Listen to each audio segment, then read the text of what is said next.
વાત કરીએ સમાચારની વિગતો સુરત ખાતેથી મળી રહી છે, જ્યાં બોગસ આરસી બુક કૌભાંડનો મામલો સામે આવી રહ્યો છે। આ સાથે જ વિગતો મળી રહી છે, ક્રાઇમ બ્રાન્ચે આરસી બુક કૌભાંડ ઝડપી પાડ્યું હતું। સુરતથી આ મામલો સામે આવ્યો છે। કૌભાંડમાં વધુ એક નામ સામે આવ્યું છે।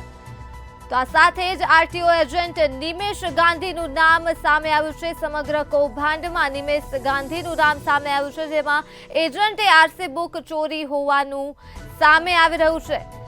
તો વિગતો સુરતથી સામે આવી છે, જ્યાં બોગસ આરસી બુક કૌભાંડનો મામલો સામે આવ્યો છે અને વધુ વિગતો પ્રકાશમાં આવી રહી છે। ક્રાઇમ બ્રાન્ચે આરસી બુક કૌભાંડને ઝડપી પાડ્યું હતું અને વધુ એક નામના ખુલાસો થયો છે, જેમાં કૌભાંડ મુદ્દે વધુ એક નામ સામે આવ્યું છે અને આ નામ છે નિમેશ ગાંધી। આરટીઓ એજન્ટ નિમેશ ગાંધીનું નામ સામે આવ્યું છે।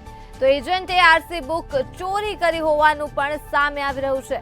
વિગતો મળી રહી છે સુરત ખાતેથી, જ્યાં આરટીઓમાંથી 500 જેટલી બુક ચોરી થયા હોવાની વિગત પ્રકાશમાં આવી છે અને આ સાથે જ છેલ્લા 1.5 વર્ષથી આ કૌભાંડ ચાલી રહ્યું હતું।